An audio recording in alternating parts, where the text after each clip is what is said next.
അതിന്റെ 1-ാം അധ്യായത്തിന്റെ 1-ാമത്തെ വാക്യം ദയവായിട്ട് വായിക്കാമല്ലോ. യോശുവയുടെ മരണശേഷം ഇസ്രായേൽ മക്കൾ നിങ്ങൾ ആരാകുന്നു കനാനോട് യുദ്ധം ചെയ്യുവാൻ ആദ്യം പുറപ്പെടേണ്ടത് യഹോവയോട് ചോദിച്ചു.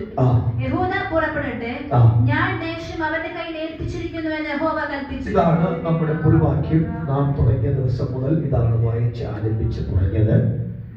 2 മരണം സംഭവിച്ച കാര്യം നാം ചിന്തിച്ചു. 1-ാമത്തെ മരണം നൂന്റെ മകനായ യോശുവയുടെ മരണം സംഭവിച്ചു.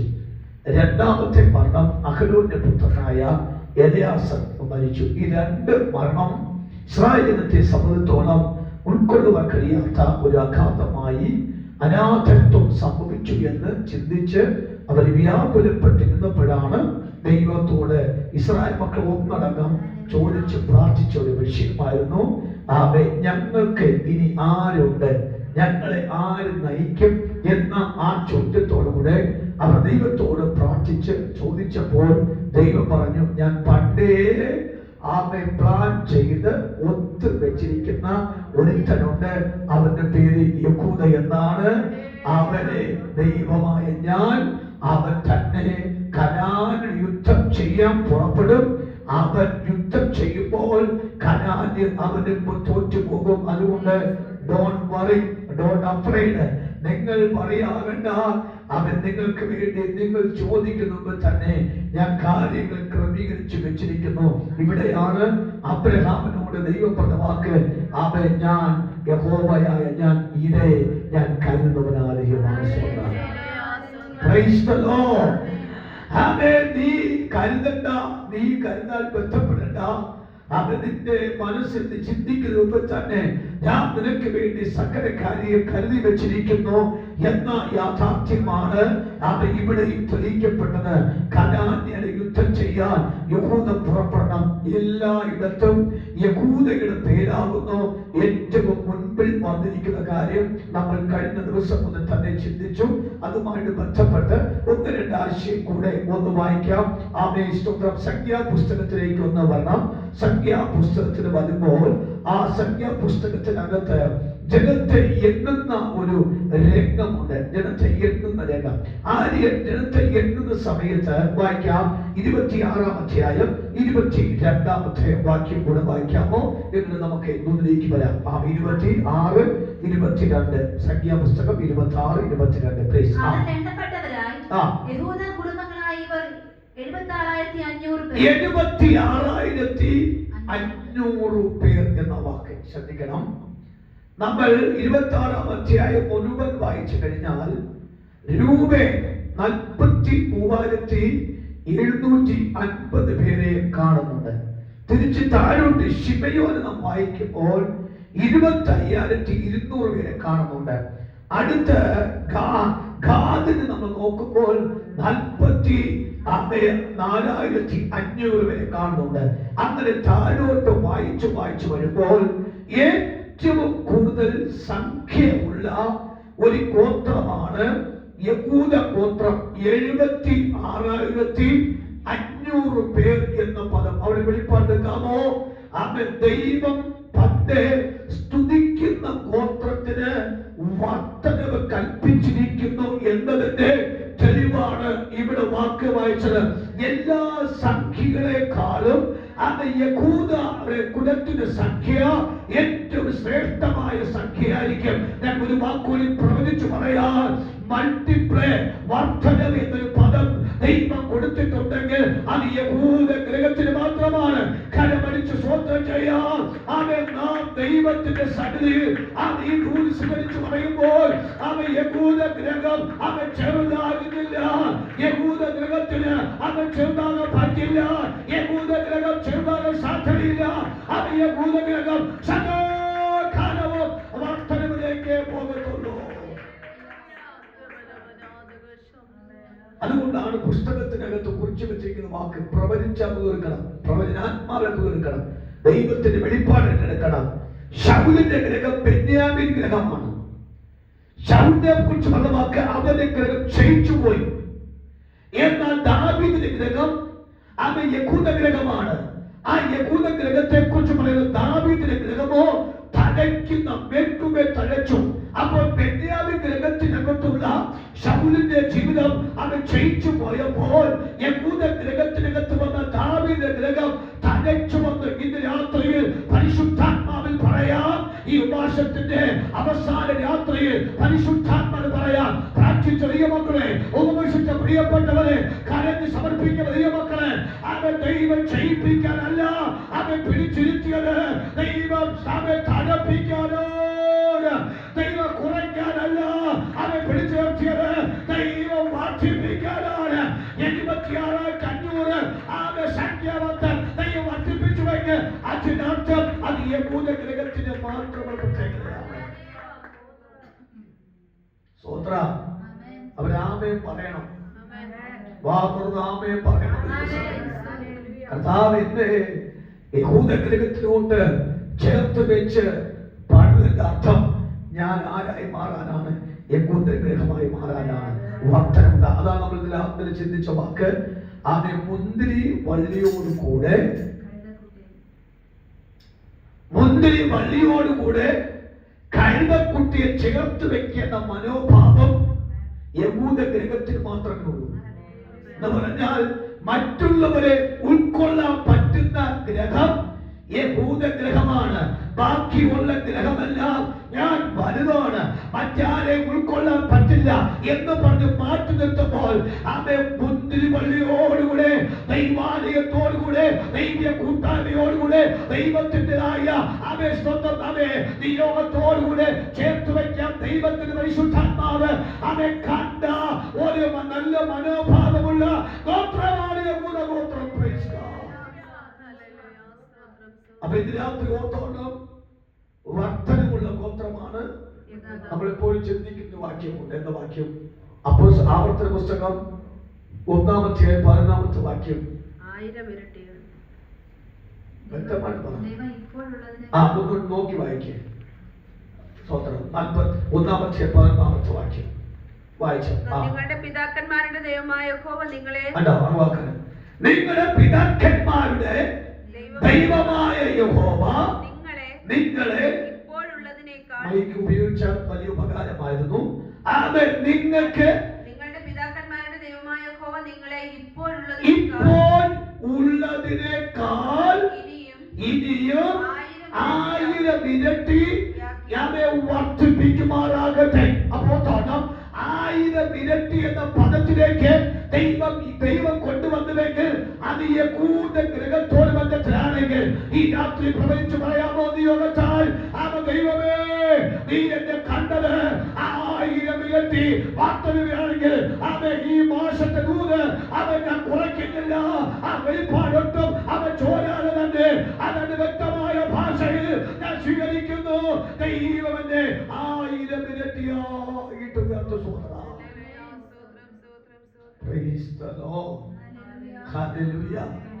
മനസ്സിലാക്കുന്നുണ്ടോ?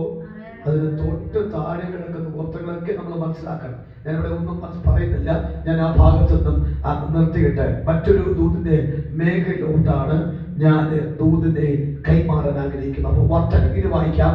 ആമേന്റെ സംഖ്യാപുസ്തകം 13-ാം അധ്യായത്തിന്റെ 6-ാമത്തെ വാക്യം. നമ്പേഴ്സ് ചാപ്റ്റർ 30:6, 13-ന്റെ 6-ാമത്തെ വാക്യം വായിച്ചു. യഹൂദ ഗോത്രത്തിൽ യെഫുന്നെയുടെ മകൻ കാലേബ്, ഇസ്സാഖാർ ഗോത്രത്തിൽ യോസേഫിന്റെ മകൻ ഈഗാർ, എഫ്രൈം ഗോത്രത്തിൽ നൂന്റെ മകൻ ഹോശേയ, ബെന്യാമീൻ ഗോത്രത്തിൽ രാഫുവിന്റെ മകൻ പൽത്തി, സെബൂലൂൻ ഗോത്രത്തിൽ സോദിയുടെ മകൻ ഗത്തിയേൽ. അപ്പോൾ കാലേബ് യഹൂദ ഗോത്രത്തിൽ കാലേബ് എന്നൊരു മനുഷ്യനുണ്ട്. നമുക്കറിയാം വാക്കിന്റെ വെളിപ്പാട്. ആ വ്യക്തിക്ക് അല്പം പ്രായം കൂടി പോയത് നിശ്ചയമാണ്. വാഗ്ദത്തം പ്രാപിപ്പാൻ താമസിച്ചത് നിശ്ചയമാണ്.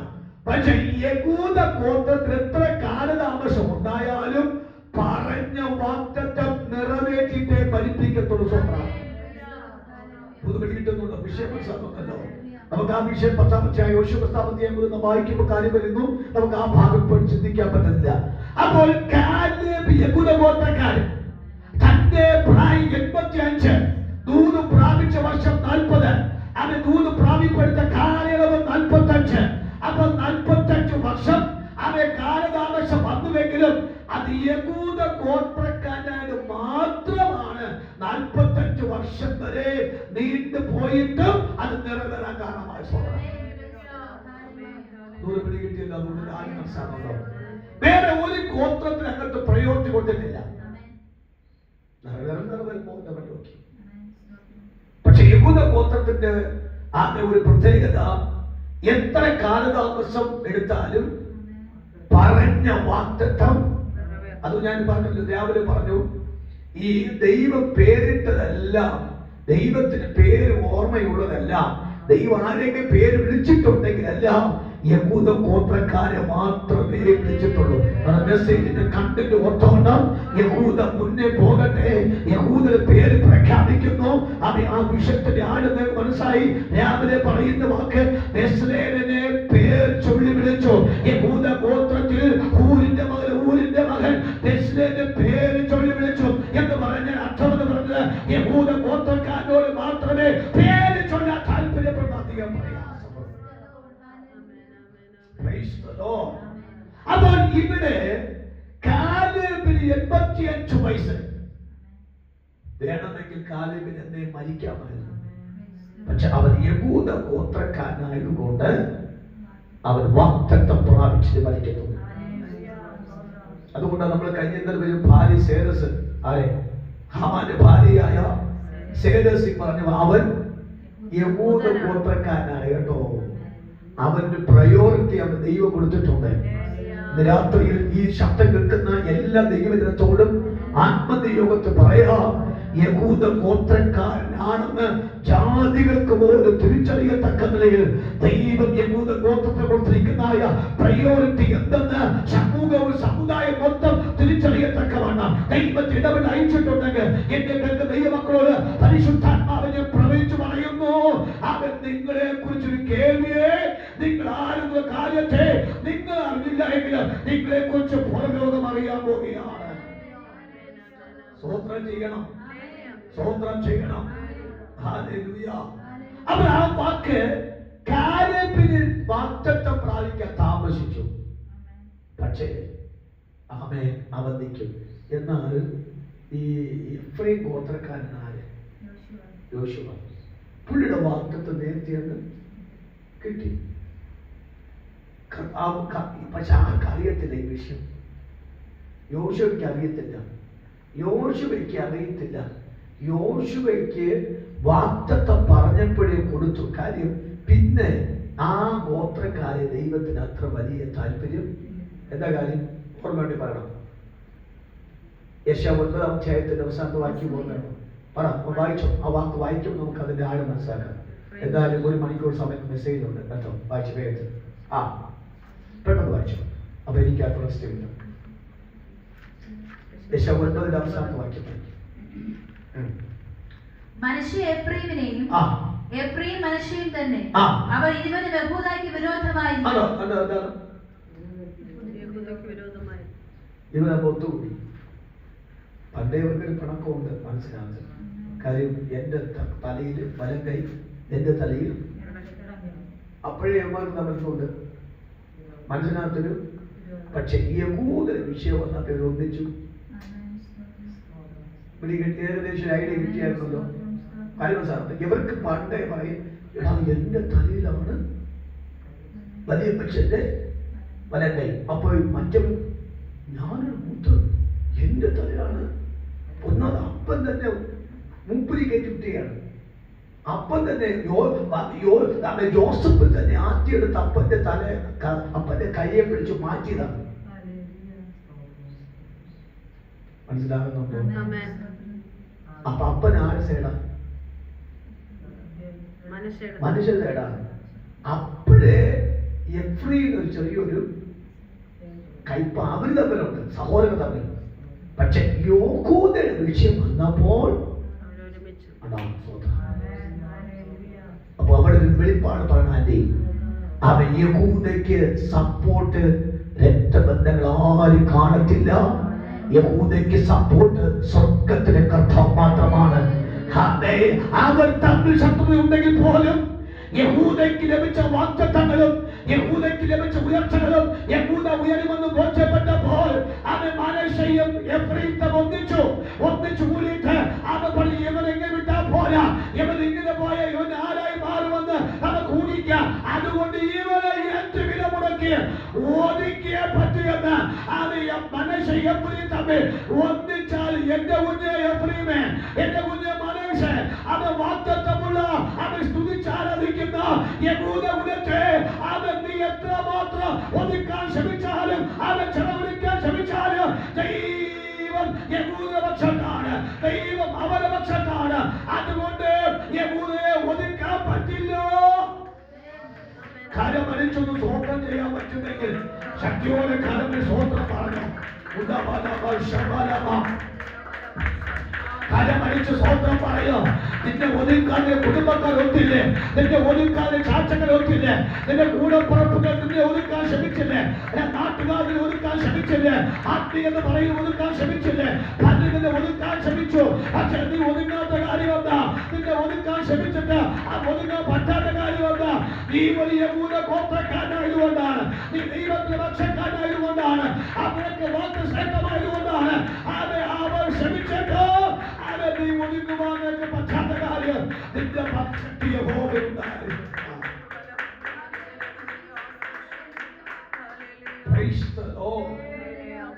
ആ വാക്ക് കംപ്ലീറ്റ് ആയോ? ഈ 10 കംപ്ലീറ്റ് ആയില്ല. ഇതെല്ലാം കൊണ്ടും അവന്റെ കോപം അടങ്ങാതെ, ആരോ കോപം? സഹോദരന്മാരാ. ചില കണ്ണിട്ട് കാണിക്കുമ്പോൾ നമ്മൾ ആഫീസ് കൂട്ടും. ചില എഫ്രൈമിന്റെയും മനസ്സേ തന്നെ മനസ്സാക്ഷി ഇല്ലാത്തവരാണ്. പേര് ഞാൻ കഷ്ടത മറന്നു എന്ന വാക്കാണ് അർത്ഥം.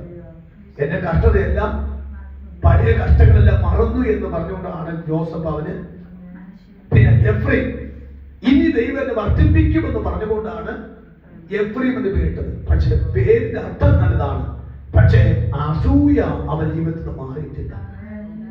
കാര്യം മനസ്സിലാകുന്നുണ്ടോ? കാര്യം മനസ്സിലാകുന്നുണ്ടോ? ആ അർത്ഥം അനുസരിച്ചെങ്കിലും നിന്നിരുന്നെങ്കിൽ സ്വന്തം സഹോദരനോട് ഒരിക്കൽ പോലും അസൂയപ്പെടാൻ അവന്റെ കോപം വായിച്ചു. അവന്റെ കോപം അടങ്ങാതെ അവന്റെ കൈ ഇനിയും നീട്ടിയിരിക്കും. കിട്ടിയില്ലല്ലേ അവരോട്? വാക്തത്വമുള്ള യഹൂദയോട് അവന്റെ കോപം ഇനിയും ഇനിയും ഇനിയും ഇനിയും ഇനിയും നീട്ടിയിരിക്കും. അവന്റെ കോപം അടങ്ങത്തില്ല. പക്ഷെ അവന്റെ കോപം കൂടുന്തോറും യഹൂദയുടെ വാക്തത്വം എന്തിയാ ഇങ്ങനെ കൂടിക്കൊണ്ടേയിരിക്കും. മറക്കരുത്, അവന്റെ കോപം കൂടുന്തോറും, അവന് നമ്മോട് കയ്പ് കാണിക്കുന്നോറും അത് യഹൂദ വാക്തത്വം ഇങ്ങനെ കൂടിക്കൊണ്ടിരിക്കും. ഇത് 10-ാം അധ്യായത്തിന്റെ 13-ാമത്തെ വാക്യമാണോ? എഫ്രൈം രാസൂയ എന്ന വാക്കുണ്ടല്ലോ, വായിച്ച്. 10-ാം അധ്യായം, സോറി 13-ാം അധ്യായത്തിന്റെ 11-ാം അധ്യായത്തിന്റെ 13-ാമത്തെ വാക്യം വായിച്ച്. എഫ്രൈമിന്റെ അസൂയ നീങ്ങിപ്പോകും, യഹൂദയെ അസഹ്യപ്പെടുത്തുന്നവർ ഛേദിക്കപ്പെടും. എഫ്രൈം യഹൂദയുടെ അസൂയപ്പെടുകയില്ല. ഇനി നേരത്തെ പറഞ്ഞ വാക്ക് കോപിച്ചുകൊണ്ടേയിരിക്കും. പണി കൊടുത്ത് നിർത്താം കാട്ടയ്ക്ക്. 13-ാമത്തെ വാക്യം എന്ന് പറയും, ഇനി അസൂയപ്പെടത്തില്ല, അസംഖ്യപ്പെടുത്ത. ആരോടാ? യഹൂദയോട്. എന്താ കാര്യം അറിയാമോ? യഹൂദ ആരായി മാറി? ഒന്ന്, ഒരാഴ്ച വെച്ച് വാക്ക് ഓർമ്മ പറയാം. ഒന്ന്, യഹൂദ വിദഗ്ധനാണ്, വൈദഗ്ധ്യമുള്ളവൻ. 2, യഹൂദ ആരാണ്? അവൻ പ്രഭുവാണ്. 3, യഹൂദ ആരാണ്? സേനാധിപതിയാണ്. അതുകൊണ്ട് അവൻ എന്റെ എഫ്രൈമേ, എന്റെ മനസ്സേ, നീ അവൻ അസൂയപ്പെട്ടാൽ അവന്റെ കണ്ണു ചുമന്ന് നിനക്കൊരു പണി തന്നാലുണ്ടല്ലോ, നീ ഭക്തനായി പോകും. സ്വന്തം. അതുകൊണ്ട് അവൻ യഹൂദയെ അസഹ്യപ്പെടുത്തുന്നവർ ഇനി ഛേദിക്കപ്പെടും. പണി കിട്ടും നന്നായിട്ട്. കാര്യം നമ്മൾ കഴിഞ്ഞ ദിവസം വായിച്ച വാക്കുകൾ ആവർത്തിക്കുമ്പോൾ നിങ്ങളുടെ മെമ്മറിക്കകത്ത് കയറണം. 49-ാമത്തെ വാക്യത്തിൽ പറയുന്ന യഹൂദൻ ബാലസിംഹമാണ്. അതുകൊണ്ട് യഹൂദൻ തൊട്ടാൽ അത് ഇലവക്കേവി തൊടുന്ന പോലത്തെ പച്ചറായി പോവും, തട്ടിക്കളയും. ഞാൻ പരിശുദ്ധൻ പറയാം, ഈ ഉപവാസ പ്രാർത്ഥനയിൽ ദൈവമക്കൾ ഇരുന്ന് പ്രാർത്ഥിച്ച ദൈവമക്കളോട് ഞാൻ പറയുന്നു, നിങ്ങൾ ആരെങ്കിലും അസഹ്യപ്പെടുത്തിയാൽ, നിങ്ങൾ ആരെങ്കിലും നിങ്ങളോട് കോപിച്ചാൽ, നിങ്ങളോട് ആരെങ്കിലും അസൂയപ്പെട്ടാൽ, നിങ്ങൾ ആരെങ്കിലും നിങ്ങളോട് വിരുദ്ധം ഇടപെട്ട് കഴിഞ്ഞാൽ നിങ്ങൾ മൗനമരുന്നാ മതി.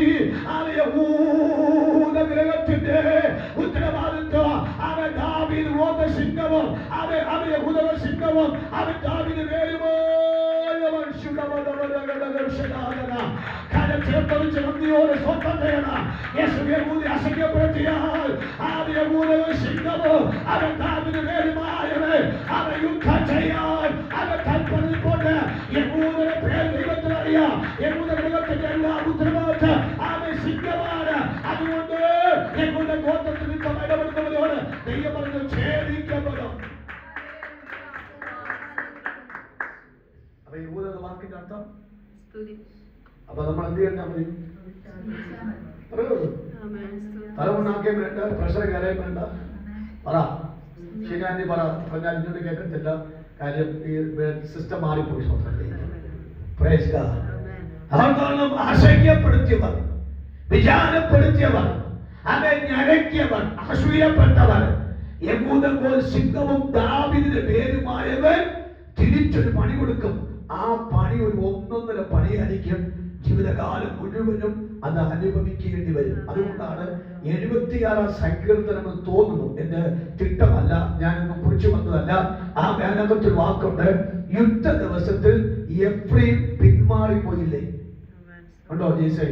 യുദ്ധ ദിവസത്തിൽ എഫ്രൈം എന്ത് ചെയ്തു പറഞ്ഞേ? അവന്റെ കയ്യിൽ ആയുധം ഉണ്ടായിരുന്നു.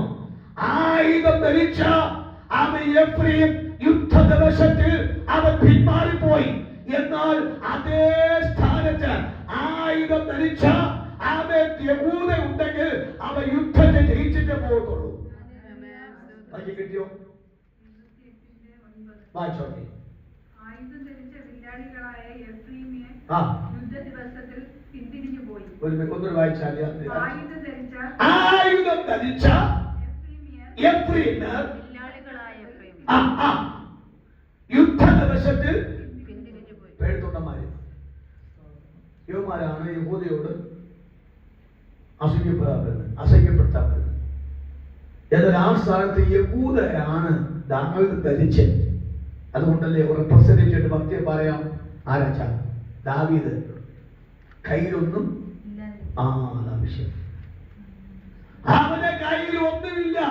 അവര് പണി കൊടുത്ത് തിരിച്ച് സ്തോത്രം. ആയുധം ധരിച്ച എഫ്രൈം വില്ലാളികൾ പോലും പേര്. പക്ഷേ ശത്രുവിനെ കണ്ടപ്പോൾ ഒറ്റ ഓട്ടം. വല്ല പിടികിട്ടുന്നുണ്ടോ? അതുകൊണ്ടാണ് ഫെലിസ്ത്യൻ അവന്റെ നേതാവായ ഗോലിയാത്ത് അവൻ താമ്ര ധരിച്ചു കൊണ്ടൊക്കെ കയറി വന്നപ്പോൾ ശൗൽ എന്ന 1ാം രാജാവ് എന്നതിൽ 10,000 കയറി. ആ സ്ഥാനത്ത് ദാവീദ് എന്ന് പറഞ്ഞ യഹൂദകുലത്തിലെ ഞാനൂലാണ്, ബാലനാണ്. സ്വത്രം കല്ല്, ആയുധമില്ലാത്ത കല്ലേ ഉള്ളൂ. ആ കല്ല് മതി യഹൂദന്റെ കയ്യിൽ. യഹൂദന്റെ കയ്യിൽ കല്ല് മതി. യഹൂദ വംശന്റെ കയ്യിൽ മതി. അവനറിയാം എവിടെ. അതാണ് വിദഗ്ധൻ. അതാണ് യഹൂദ വംശ വിദഗ്ധനാണ്. അവന്റെ ജ്ഞാനാത്മാവിൽ അറിയാം എവിടെ തൊട്ടാൽ ശത്രു നിലമ്പത്ത് വന്ന് യഹൂദന് മാത്രം കൊടുത്ത വെളിപ്പാടാണ്. ഇന്ന് രാത്രി വിവാഹത്തിന്റെ 3ാമത്തെ രാത്രി കരത്തട്ടി ആത്മാവ് പറയവേ, ഒരു വിദഗ്ധനായ എനിക്ക് ആത്മജ്ഞാനത്തോടെ ഒരു വെളിപ്പാട് കിട്ടിയിട്ടുണ്ടെങ്കിൽ യഹൂദന്റെ കയ്യിൽ കല്ല് മതി, എഫ്രൈമിന്റെ കയ്യിൽ ആയുധമുണ്ട്. പക്ഷെ ആയുധം ധരിച്ചാതെ വില്ലാളികളായ എഫ്രൈം യുദ്ധവശത്ത് പിന്മാറിപ്പോയ സ്ഥാനത്ത് ആയുധമില്ലാതിരുന്ന ഒരു ദാവീദ് കല്ലുകൊണ്ട് മകനെ ഗോലിയാത്ത് നിലത്ത് വീഴ്ത്തി. ഇതാണ് യഹൂദ ദൈവത്തിന്റെ പ്രത്യേകത. ഇതാണ് സ്തുതിക്കുന്ന ഗോത്രത്തിന്റെ പ്രത്യേകത. അതുകൊണ്ട് ഞാൻ നിങ്ങളോട് പറയാം, നമ്മൾ വിഷമിക്കുമ്പോൾ 2 അന്യഭാഷ പറഞ്ഞ് ഇങ്ങനെ പാട്ടും പാടിയാണോ നമുക്ക് അവരെ മണ്ടക്കിട്ട് ഒരു അരി കൊടുക്കുകയാണ് അല്ലെ? നോക്കിയേ, ആ വാക്കിന്റെ അർത്ഥം നോക്കിയേ. 2 ദിവസം 28ാം അധ്യായത്തിന്റെ അല്ലെ 20ാമത്തെ 22ാമത്തെ വാക്യം വായിച്ചു നോക്കിയേ. ആമേ 2 ദിവസം പുസ്തകം 20ാമത്തെ 22ാം അധ്യായം 22ാമത്തെ വാക്യം വായിച്ചേ പെട്ടെന്ന്. അവരാരാ? യഹൂദനായ യഹോശാഫാത്തും ഗ്രൂപ്പും പാടി സ്തുതിച്ചു തുടങ്ങിയപ്പോൾ യഹോവ യഹൂദയ്ക്ക് വിരോധമായി വന്ന അമ്മോന്യരുടെയും മോവാബിയരുടെയും സെയീർ പകർക്കാരുടെ നേരെ പതിയിരിപ്പുകാരെ വരുത്തി. അങ്ങനെ അവർ തോറ്റുപോയി. എങ്ങനെ? ആരാഴ്ച. അപ്പൊ യഹൂദയുടെ ആയുധമേത സ്തുതി, ആരാധന. മറ്റവന്റെ എഫ്രൈമിന് എന്ത് ധരിക്കണം വെച്ചാൽ അവന് പക്ക ആയുധം ധരിക്കണം. എന്നിട്ടും അവൻ തോറ്റോടി. പക്ഷേ യഹൂദയ്ക്ക് ആയുധം എന്താ? സ്തുതി, ആരാധന. ഇന്ന് രാത്രി ഞാൻ പ്രവചിച്ചൊരു കാര്യമുണ്ട് ഈ യോഗത്തിൽ പറയാം. നിങ്ങൾ ഇന്നു മുതൽ ആരാധിച്ചു തുടങ്ങിക്കോണം, സ്തുതിച്ചു തുടങ്ങിക്കോണം. ആരൊക്കെ അസഹ്യപ്പെടുത്തിയോ, ആരൊക്കെ വിചാരപ്പെടുത്തിയോ, ആരൊക്കെ ഭാരപ്പെടുത്തിയോ, ആരൊക്കെ അസ്വസ്ഥപ്പെടുത്തിയോ, ആരൊക്കെ അസഹ്യപ്പെടുത്തിയോ, ആരൊക്കെ നീക്കിയോ, ആരൊക്കെ വേദനിപ്പിച്ചോ, ആരൊക്കെ ദുഃഖിപ്പിച്ചോ, അവരുടെ മുമ്പിൽ ഒരു സ്തുതി എന്ന് ആരാധിക്കുന്ന ഒരു ആയുധമുണ്ടല്ലോ. ആ സ്തുതി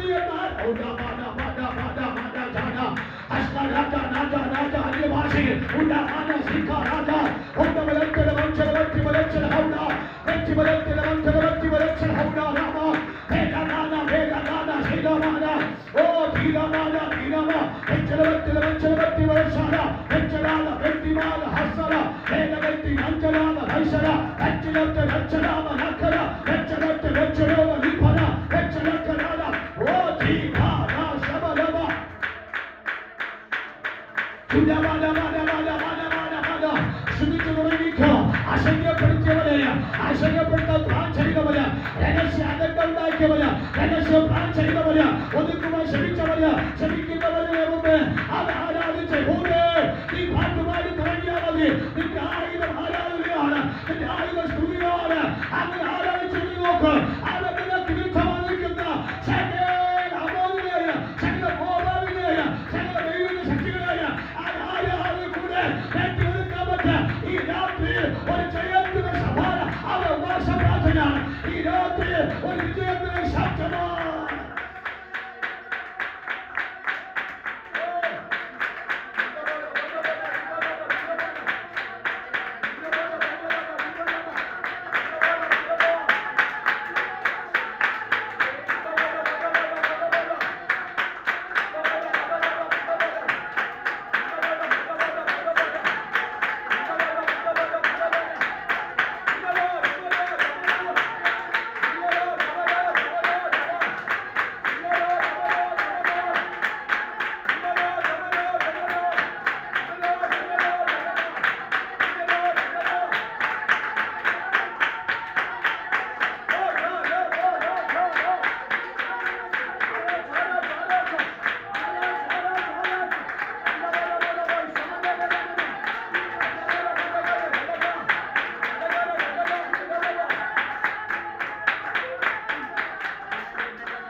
അസംഖ്യപ്പെട്ട മനുഷ്യ, അസംഖ്യപ്പെട്ട കുടുംബക്കാര്, അസംഖ്യപ്പെട്ട ചാച്ചക്കാര്, അസംഖ്യപ്പെട്ട നാട്ടുകാര്, അസംഖ്യപ്പെട്ട കൂട്ടുകാര്, അസംഖ്യപ്പെട്ട ആത്മീയർ, അവ കൂടെ ആദരിച്ചവർ, അവ കൂടെ വളർന്നവർ, കൂടെ ബന്ധം പ്രാപിച്ചവർ, അവ സഹായിച്ചവർ, അവ ബന്ധം പ്രാപിച്ചവർ, അവ അവകാശം പ്രാപിച്ചവർ വിരുദ്ധമായി കൂട്ടുകെട്ടുണ്ടാക്കി, വിരുദ്ധമായി കൂട്ടുകെട്ടുണ്ടാക്കി നിന്റെ എങ്ങനെയും അവൻ നേരിട്ട് വളർന്ന് ഇന്ന് നേരിട്ട് ഈ ഭൂമി കാണില്ല എന്ന് പറഞ്ഞ് നിന്നെ വാദിച്ച് വേണ്ടി കൊല്ല നശിപ്പിക്കാൻ ഒരു അനാഥ പ്രേമം പോലെ ആ കാറ്റൊക്കെ അവൻ പദ്ധതിയിട്ട ആ പദ്ധതിയെ ഇന്ന് നോക്കി അവൻ സ്തുതിച്ച് സ്തുതിച്ച് സ്തുതിച്ച്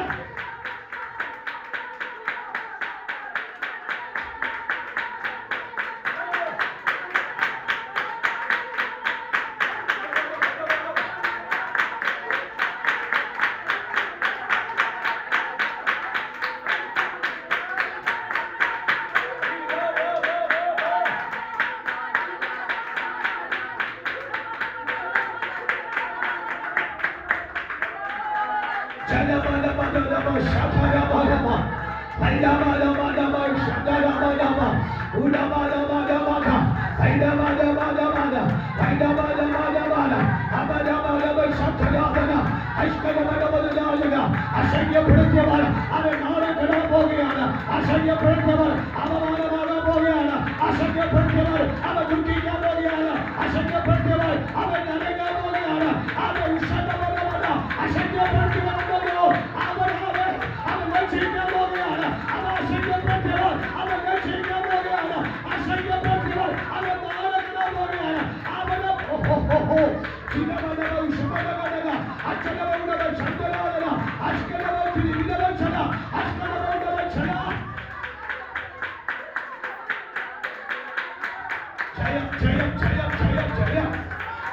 ശല്യപ്പെടുത്താൻ വരില്ല, എന്തെങ്കിലും ശല്യപ്പെടുത്താൻ വരില്ല. അത്രമാത്രം രക്ഷിക്കപ്പെട്ടവന് ദൈവത്തിന്റെ നാളവധി, ദൈവത്തിന്റെ കര അവരെ പ്രതികൂലമായി വ്യാപരിക്കാൻ പോവുകയാണ്. ദൈവത്തിന്റെ കര അവരെ പ്രതികൂലം വ്യാപരിക്കുന്നു. ദൈവത്തിന്റെ കര അത് യഹൂദയ്ക്ക് അനുകൂലമോ മനുഷ്യന്റെ പ്രേമേ അത് പ്രതികൂലമോ.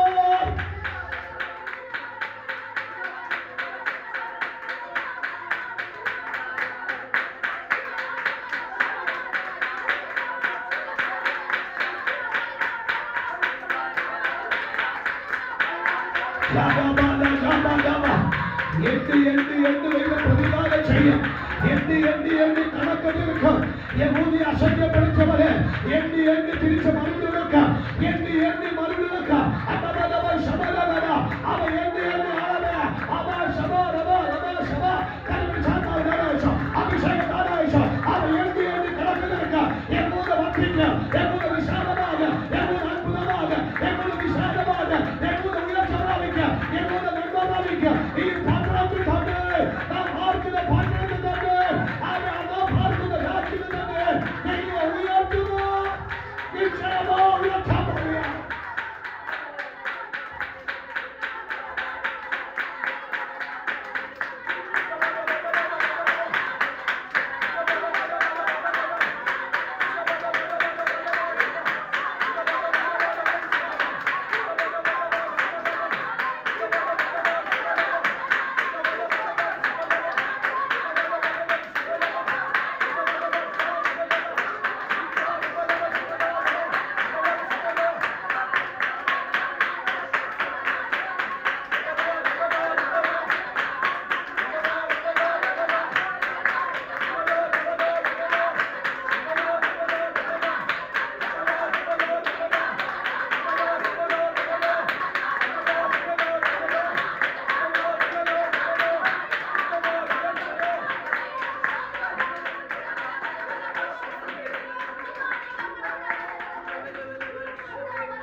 ഞാനൊരു കാര്യം ആത്മാവിൽ പറയാം.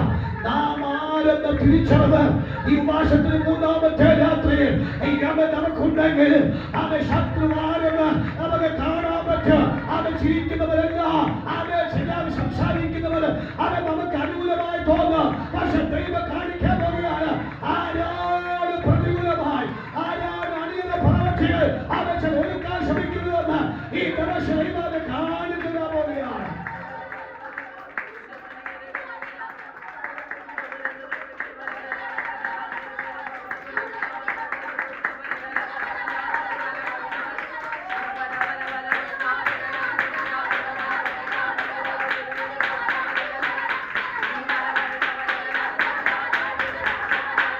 അന്തരീക്ഷം പറയണ്ട, ദൈവത്തെ കാണിക്കുകയാണ്. ദൈവത്തെ കാണുകൊണ്ടിരിക്കുകയാണ്. ദൈവത്തെ കണ്ടുകൊണ്ടിരിക്കുകയാണ്. ദൈവത്തെ കണ്ടു ദൈവത്തിരിക്കുകയാണ്. എന്ത് ദൈവത്തിരിക്കുകയാണ് യോശുവയ്ക്ക് വേണ്ടി ഞാൻ യഹൂദയ്ക്ക് വേണ്ടി ചെയ്ത അതേ ദൈവം ദൈവത്തിരിക്കുകയാണ്. അതെ നീ ആരെ ഭയപ്പെടേണ്ട. അതെ ദൈവത്തെ പറയുന്നു ജനകണ്ടോ അത് നിനക്ക് വേണ്ടി അതെ പ്രവർത്തിച്ചിട്ടുണ്ട്. അത് തടുക്കാനോ അത് തടുക്കാൻ മനസ്സിക്കോ അത് കഴിയത്തില്ല. ഈ വിലക്കനുസരിച്ച് അത്ഭുതങ്ങൾ അത് തരികയാണ്.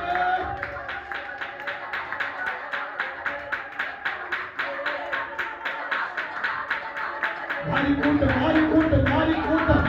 അവകാശം മാറിക്കൂട്ട് ഉയർത്തവി മാറിക്കൂട്ട് മതികർത്താതെ എന്താ പറഞ്ഞപ്പോൾ അവർ നിർത്തോട്ട നേട്ടങ്ങൾ യഹൂദയ്ക്ക് വേണ്ടി കൊടുത്തുവെന്ന് അതിൽ തന്നെ ഞാൻ പ്രാപിക്കുക, അതിന്റെ കുടുംബം പ്രാപിക്കുക, അതിന്റെ കുഞ്ഞിനെ പ്രാപിക്കുക എന്നാത്മാവ് പറഞ്ഞ് പരിശുദ്ധാത്മാവ് ഞാൻ പറയുന്നു. എന്റെ ദൈവാത്മാവ് ഇതിനകത്ത് സംസാരിക്കുന്നു. ദൈവത്തിന്റെ മുഴുവൻ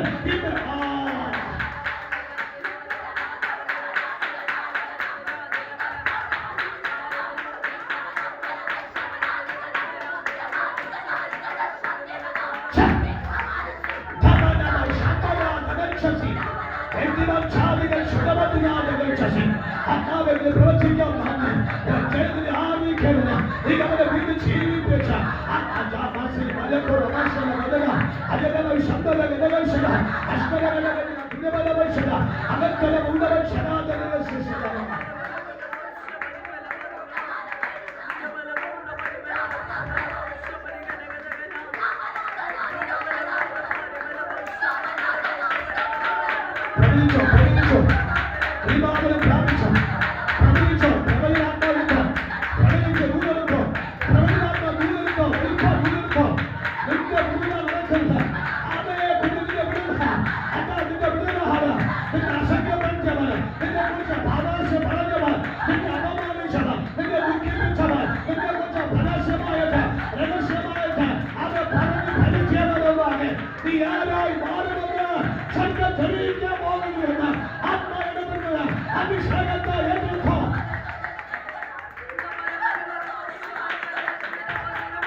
ജീവിക്കണ്ട എന്നെ അസഖ്യപ്പെടുത്തുകൊണ്ട് എനിക്ക് മരിച്ചാൽ മതി. അതായത് കഴിക്കുന്നില്ല, കുടിക്കുന്നില്ല, ഉറങ്ങുന്നില്ല. ആകെ ഒരു സ്വപ്നം പോലെ എന്റെ ജീവിതത്തെ തരാതെ എന്നെ അസഖ്യപ്പെടുത്തിയ ആകെ വ്യക്തിയുണ്ടല്ലോ. ദൈവം ചോദിക്കാൻ പോവുകയാണ്, എന്റെ ദൈവം എന്നെത്തിക്കൊണ്ട് ദൈവ യഹൂദയ്ക്ക് വേണ്ടി എഴുന്നേറ്റിട്ടുണ്ടെന്നാണ് പരിശുദ്ധാത്മാവ് പറയുന്നു.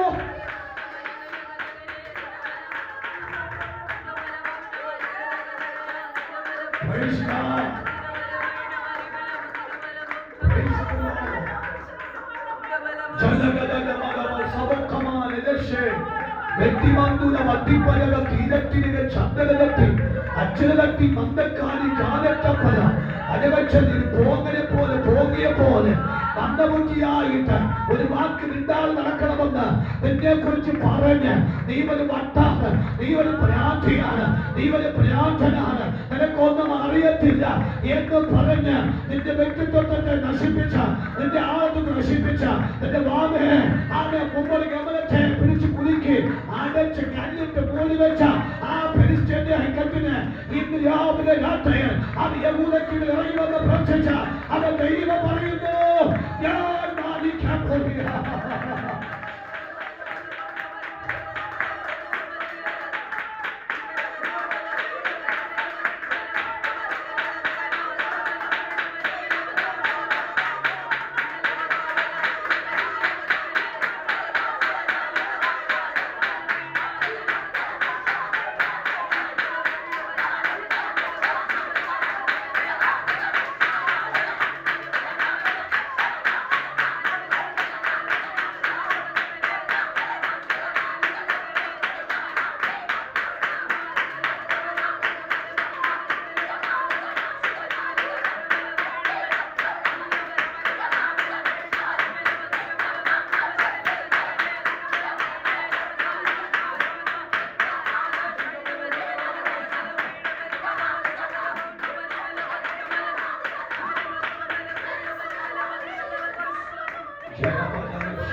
ദൈവം മാറ്റിവെച്ച ഡേറ്റാണ്.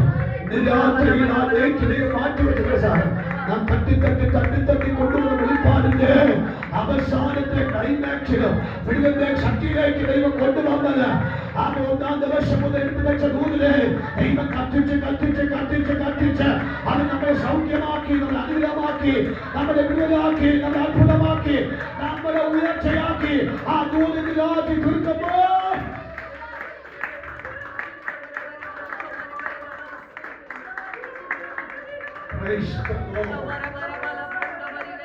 ഞാൻ എന്റെ ദൂതനങ്ങ് വിലാപം കുറിക്കുകയാണ്. ദൈവം ഇടപെട്ടു, ദൈവം വിടിവിച്ചു.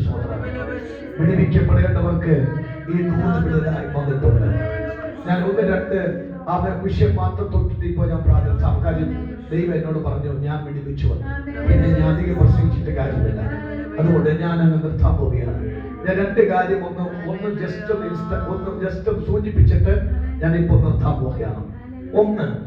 ഒന്നുകൂടി വായിക്കാം. ജയ്സേ 26 നമ്പേഴ്സ് സംഖ്യാപുസ്തകം 26 34 വാക്യം വായിച്ചിട്ട് അതിന്റെ 37 വാക്യം വായിച്ചിട്ട് 22 വാക്യം വായിക്കണം.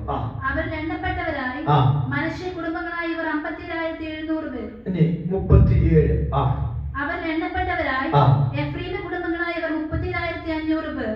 ഇന്നത് ഉടായിപ്പോച്ചാൽ എഫ്രൈം മനുഷ്യ വലിയ പ്രശ്നക്കാരനല്ല. ഇവനാണ് ഭയങ്കര കുറ്റക്കെട്ടത്. അവന് കിട്ടിയ എത്ര? 30,500. മനുഷ്യക്ക് എത്ര കിട്ടി? 52,700 പേർ. ഇനി തിരിച്ച് മേലെ 22 വാക്യം വായിച്ച് അവരിൽ എണ്ണപ്പെട്ടവരായി യഹൂദ കുടുംബങ്ങളായി ഇവർ 86,500 പേർ. ഇവിടെ ഒരു വെളിപ്പാട് പറഞ്ഞു. സ്വന്തം തൊട്ട് കളിക്കുമ്പോ ഓർത്ത് വേണം കളിക്കാൻ, അല്ലേ അച്ഛാ? അങ്ങനെയല്ലേ? വെളിപ്പാട് കിട്ടിയോ? ഇന്ന് രാത്രി വിടിവിച്ചില്ല അച്ഛാ? വിടിവിച്ചോ? ഷാം വിടിവിച്ചോ? ജീസസ് വിടിവിച്ചോ? വിടിവിച്ചാൽ വിടിവിക്കപ്പെട്ടോ? വിടിവിക്കപ്പെട്ടു. സാം വിടിവിക്കപ്പെട്ടോ? വിടിവിക്കപ്പെട്ടു. വിടിവിക്കപ്പെട്ടോ? വിടിവിക്കപ്പെട്ടു. ദൈവമക്കൾ വിടിവിക്കപ്പെട്ടോ? നിശ്ചയമായി ഞാൻ വിടിവിക്കപ്പെട്ടു.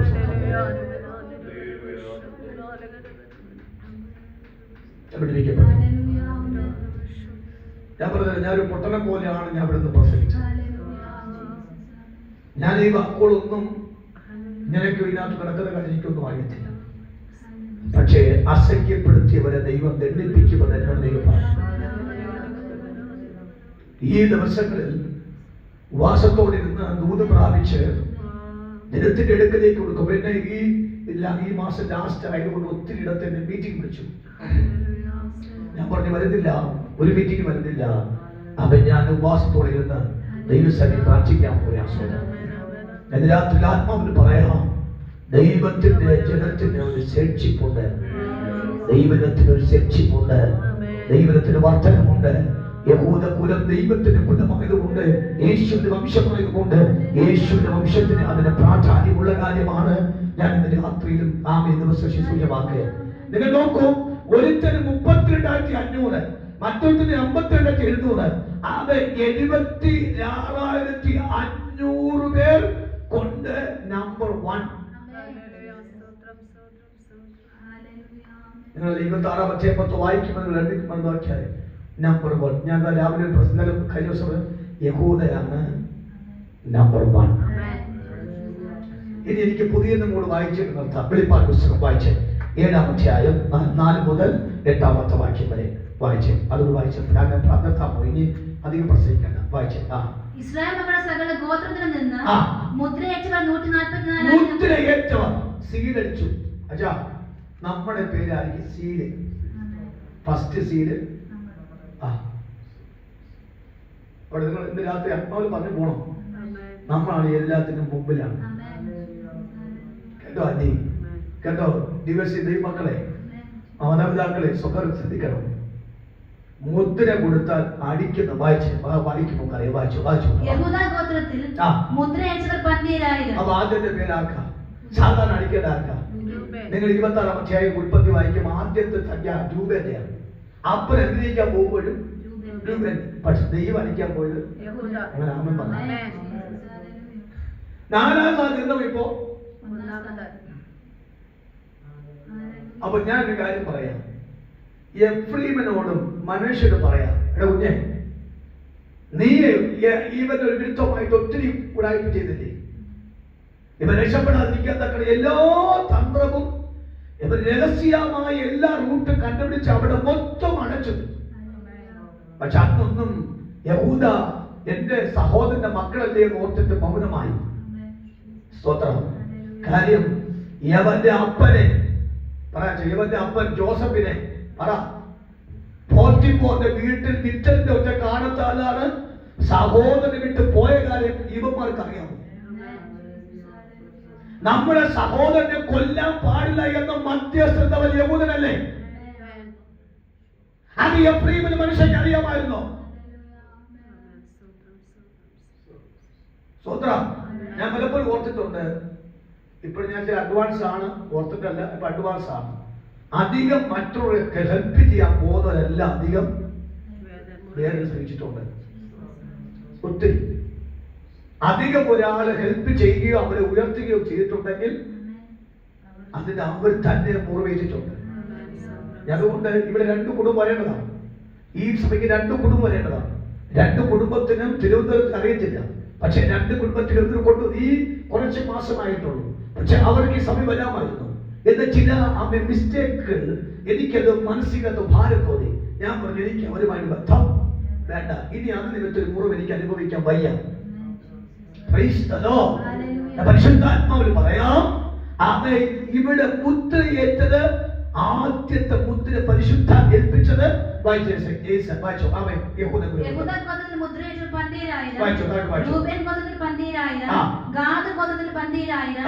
ആശേർ ഗോത്രത്തിൽ 12,000, നഫ്താലി ഗോത്രത്തിൽ 12,000, മനശ്ശെ ഗോത്രത്തിൽ 12,000, ശിമെയോൻ ഗോത്രത്തിൽ 12,000, ലേവി ഗോത്രത്തിൽ 12,000, ഇസ്സാഖാർ ഗോത്രത്തിൽ 12,000, സെബുലൂൻ ഗോത്രത്തിൽ 12,000, യോസേഫ് ഗോത്രത്തിൽ 12,000, ബെന്യാമിൻ ഗോത്രത്തിൽ മുദ്രയേറ്റവർ 12,000 പേർ. എഫ്രയീമിന്റെ പേരുണ്ട്. എന്താ കാര്യം? ഇവനാണ് ഉടായിപ്പായി.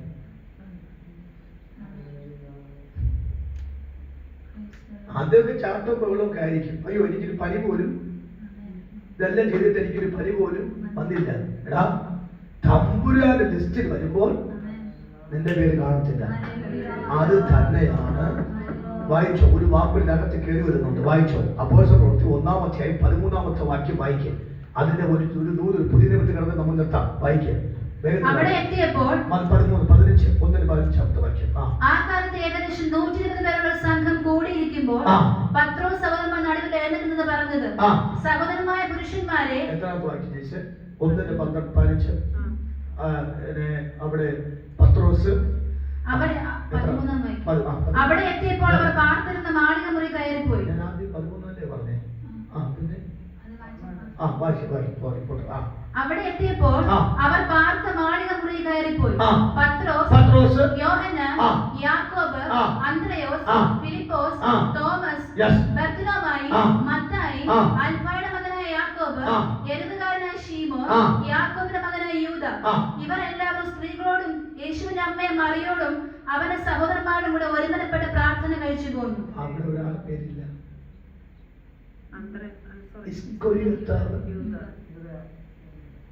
മറ്റേ യൂദ വേറെ കേട്ടോ, യാക്കോബിന്റെ അത് വേറെ. ദൈവത്തിന് സ്നേഹത്ത് ആരില്ല ഉടായ്പ കാണിച്ചതൊന്നും. നീ വെളിപ്പാട് പ്രാപിച്ചു ധൈര്യപ്പെട്ടു പോകണം. നമ്മൾ വായിച്ച ഈ വെളിപ്പാട് പുസ്തകത്തിനകത്ത് ആരെ പേരില്ല? എഫ്രയീമിന്റെ അസൂയ ആണോ? 11-ാമത്തെ വാക്യത്തിൽ പറയും എഫ്രയീമിന്റെ. അപ്പൊ അസൂയയുടെ ഉറവിടം ആരാ? ദൈവ ദൃഷ്ടി വന്നപ്പോൾ യഹൂദ മുൻപിൽ വന്നു, മനുഷ്യ എത്രാം സ്ഥാനത്ത് വന്നു? 4, 5, 1, 2, 3, 4, 5, 6-ാം സ്ഥാനത്ത് മനുഷ്യ വന്നു. പക്ഷേ ആര് പേരില്ല? എഫ്രയീമിന്റെ പേരില്ല. ഇന്ന് രാത്രിയിൽ ഞാൻ പരിശുദ്ധാത്മാവിൽ പറയാം, ദൈവം 1-ാം സ്ഥാനത്ത് കൊണ്ടു നിർത്തിക്കുന്നത് യഹൂദയെ തന്നെയാണ്. ഞാന് ലേയ അമ്മയോട് ഒരു കാര്യം ചോദിക്കാമേ. അമ്മ എന്ത് കണ്ടുകൊണ്ടായി പേരിട്ടത്? സ്വതം ലേയാമ്മയോട് ചോദിക്കാം, അമ്മേ എന്ത് കണ്ടുകൊണ്ടാണ് അമ്മ ഈ കുഞ്ഞിന് പേരിട്ടത്? സ്വതം അമ്മ ഒരു വാക്ക് പറയുന്ന കാര്യം ഞാൻ എൻ്റെ ഹൃദയത്തിൽ വരുന്ന കാര്യം പറയാം. ഞാൻ എൻ്റെ പാസ്റ്ററെ ആ കണ്ണിന് അല്പം ഒരു ശോഭ കുറഞ്ഞു. എൻ്റെ ഭർത്താവിന് ഞാൻ അനിഷ്ടയായിരുന്നു. എൻ്റെ അപ്പനും അങ്ങനെ തന്നെയായിരുന്നു എന്നോട്. അതുകൊണ്ടാണ് രാത്രി കല്യാണം വെച്ച് പറ്റിച്ചത്. മനസ്സിലാവുണ്ടോ? എന്റെ അപ്പനും എന്നോടൊന്നുണ്ടായിരുന്നു, അനുഷ്ഠിക്കായിരുന്നു. എന്റെ ഭർത്താവിനും അനുഷ്ഠിയായിരുന്നു. ഈ അനിഷ്ടയുടെ മുമ്പ് ജീവിച്ച വേദനിക്കുന്ന ഒരു അമ്മയായിരുന്നു സഹോദരി. ഞാൻ വേദനിച്ച അമ്മേ, നീ പ്രസവിച്ച തലമുറ ഒന്നാം സ്ഥാനത്തെ വരുത്തുള്ളൂ. മനസ്സിലാവുന്ന അമ്മയെ പറയണം കേട്ടോ. എന്ന് പറഞ്ഞ കാര്യത്തിൽ വെളിപ്പെടുത്തുന്നു. എനിക്ക് ഇത് ഞാൻ നിർത്താൻ പോവുകയാണ്. ദൂത് വെളിപ്പെട്ടു വിടുതലായി, അത് എടുക്കുന്നില്ല. പക്ഷെ നിയോഗമുണ്ടെങ്കിൽ നാളെ തുറം, അല്ലെങ്കിൽ മറ്റൊരു സംഘത്തെ. പക്ഷെ ഒരു കാര്യം പറയാം, അമ്മയെ നീ വേദനിച്ചതിന് മറുപടി എന്റെ മകൻ ഇപ്പൊ എല്ലായിടത്തും ഒന്നാം സ്ഥാനത്തായ പോലെ. വേദനിക്കുക അമ്മേ, വേദനിക്കുന്ന അമ്മ, പരിശുദ്ധാത്മാവിൽ സംസാരിക്കുന്ന വാക്ക് കേട്ടോണോ? അത് നീ വേദനിച്ചിട്ടുണ്ടെങ്കിൽ, നീ കരഞ്ഞിട്ടുണ്ടെങ്കിൽ, രാത്രിയെ പകലാക്കി മാറ്റിയിട്ടുണ്ടെങ്കിൽ, തിരിഞ്ഞും മറിഞ്ഞും തിരിഞ്ഞുകൊണ്ട് നിന്റെ കിടക്കയിൽ കണ്ണീരൊഴുക്കി തല നനച്ചിട്ടുണ്ടെങ്കിൽ, നീ അനേകം അപമാനമായി ചെയ്തിട്ടുണ്ടെങ്കിൽ, നിന്റെ അനേകം പരിഹാസവിഷമാക്കിയിട്ടുണ്ടെങ്കിൽ, നിന്റെ മകനായിരിക്കും എല്ലായിടത്തും നമ്പർ 1 എന്ന കാര്യം മറന്നു പോകരുത്.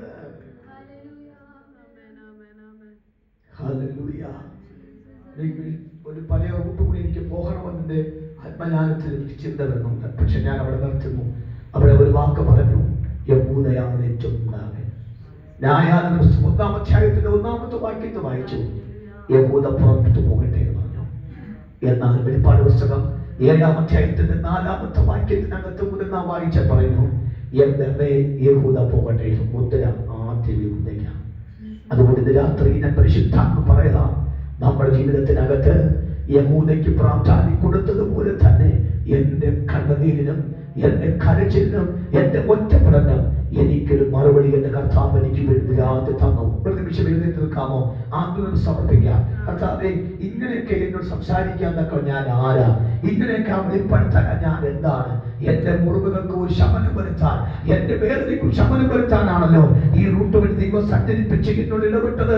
എങ്ങനെയെങ്കിൽ എന്റെ വേദന എല്ലാം അങ്ങ് അറിയുന്നു, എന്റെ ഹൃദയ ഭാരമെല്ലാം ദൈവം അറിയുന്നു, ഞാൻ അനുഭവിക്കുന്ന ഭാരമെല്ലാം ദൈവം അറിയുന്നു, എന്റെ നെടുവെറുപ്പ് മൊത്തം ദൈവം അറിയുന്നു, എന്റെ ദുഃഖമെല്ലാം ദൈവം അറിയുന്നു, എന്റെ ഭാരമെല്ലാം ദൈവം അറിയുന്നു. എല്ലാ കണ്ണുകളെ എല്ലാ 2 കരവും സ്വർഗത്തിലേക്ക് ഉയർത്തിപ്പിടിച്ചിട്ട് കർത്താവേ, ആ യഹൂദ പുറപ്പെടട്ടെ പറഞ്ഞത് യഹോവയാണ്. മുദ്രയടി യഹൂദ തലമേലും യഹൂദ ഗോപസിംഹവും ദാവീദ് പേരുമായവൻ പറഞ്ഞു, ഞാൻ അധികാരം പ്രാപിച്ചവനാണ്. യേശു ദാവീദിന്റെ കുലത്തിൽ യഹൂദ ഗോത്രത്തിൽ ദാവീദിന്റെ മകനായിട്ട് അങ്ങ് ജനിച്ച് ജീവിച്ച് ശുശ്രൂഷിച്ച് വന്നുവെങ്കിൽ എന്റെ ഇന്ന് രാത്രിയിൽ അവന്റെ ചോരയാൽ എന്നെ വിടുവിച്ചിട്ടുണ്ടെങ്കിൽ ആ യേശു രക്തം എന്നോട് പറയുന്നു, കുഞ്ഞ് നീയും എന്റെ വംശാവലിയാണ്, നീ എന്റെ കുടുംബത്തെപ്പെട്ട അംഗമാണ്, അത് നീ എന്റെ കൂടെ വ്യക്തിയാണ്. അതുകൊണ്ട് നിന്നെ അസഹ്യപ്പെടുത്തിയവരെ ഞാൻ അവൻ തൊടാതിരിക്കയില്ല. യേശുവിനെ നോക്കി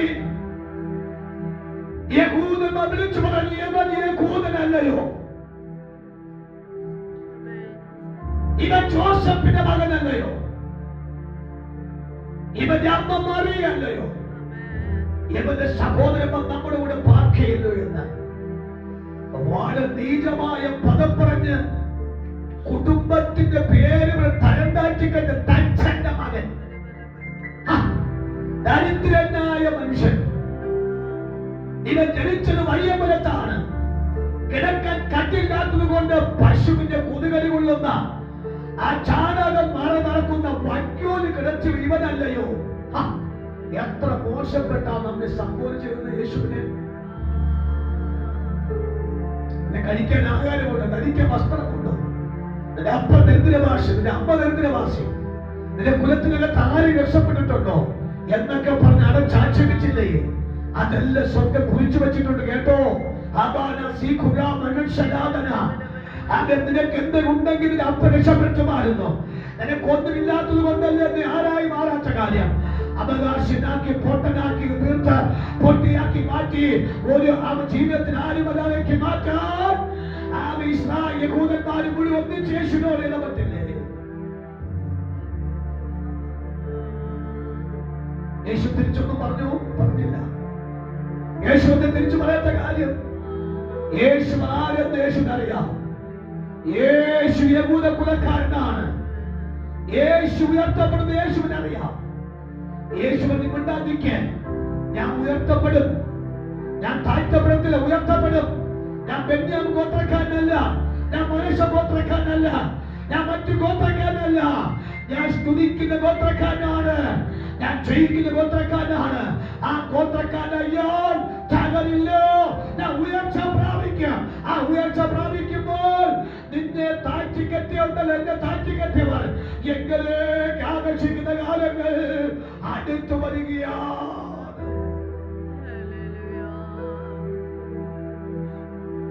യേശുവിനെ ക്രൂശിച്ചപ്പോൾ യേശുവിനെ ആമെ വേദനിപ്പിച്ചവരെല്ലാം പറഞ്ഞു, അയ്യോ ഇവന്റെ കാലം കഴിഞ്ഞു, ഇവ തിരിച്ചു വരില്ല. അടയ്ക്കപ്പെടുമെന്ന് പറഞ്ഞു. പക്ഷെ 6-ാം നേരം സൂര്യൻ ഇരുണ്ടു, ആമെ നക്ഷത്രങ്ങൾ ഇരുണ്ടു, ചന്ദ്രൻ ഇരുണ്ടു, ഭൂമി കരിമ്പട പോലെ കറുത്ത് അന്ധകാരം പിടിച്ചപ്പോൾ നാട്ടുകാർ പറഞ്ഞു, ഇവൻ വാസ്തവത്തിൽ ഇവൻ യഹൂദൻ മാത്രമല്ല, ഇവൻ നമ്മൾ പറഞ്ഞ വ്യക്തിയെക്കാളും ഇവൻ അതിശ്രേഷ്ഠനായ വ്യക്തിയെന്ന്. അന്ന് രാത്രി തന്നെ ക്രൂശിക്കപ്പെട്ട ദിവസം തന്നെ അവൻ ചില മണിക്കൂർ വ്യത്യാസത്തിൽ ചില തിരുത്തി പറയേണ്ടി വന്നില്ലേ? നമ്മെ കുറിച്ച് തിരുത്തി പറയും കേട്ടോ. മണിക്കൂറുകൾ കഴിയും തിരുത്തി പറയും. അടിച്ചവരും തൊലിച്ചവരും തുപ്പിയവരും തറച്ചവരും കുറ്റിയവരും അവയെല്ലാം തിരിച്ചു പറയും, ഇവൻ നമ്മൾ വ്യക്തിയല്ല, ഇവൻ സാക്ഷാൽ ദൈവപുത്രനാണ്.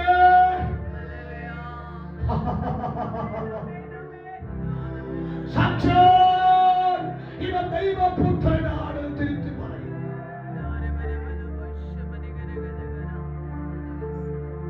തിരിച്ചു പറയാൻ പോവുകയാണ്. കണ്ണടച്ച ആത്മാവിനെ കണ്ടു പറയും, തിരിച്ചു പറയും. ഒന്നുമില്ലാത്തവനെ എന്ന് പറഞ്ഞ സ്ഥാനത്ത് നിനക്കെല്ലാം ഉണ്ടല്ലോ, എനിക്ക് തന്നെ ഇപ്പോൾ ഒന്നുമില്ല എന്ന് പറയുന്ന ദിവസങ്ങൾ അടുത്തു വരികയാണ്.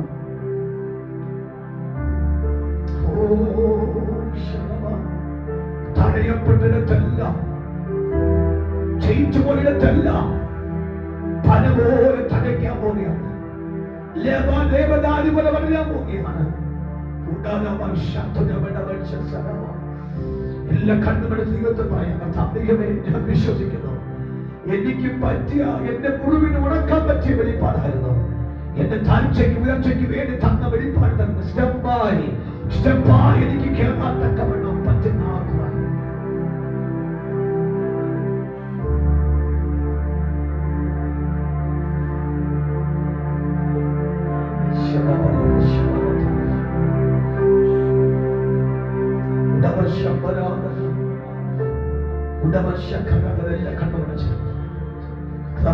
തിരുത്താൻ പോവുകയാണ്. തിരുത്തി പറയുമ്പോൾ തിരുത്തി പറയാൻ പോവുകയാണ്.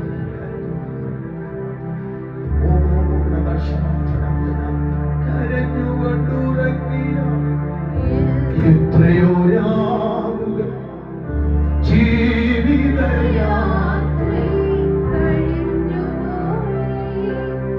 കരഞ്ഞു കണ്ടുറങ്ങിയ എത്രയോ രാവുകൾ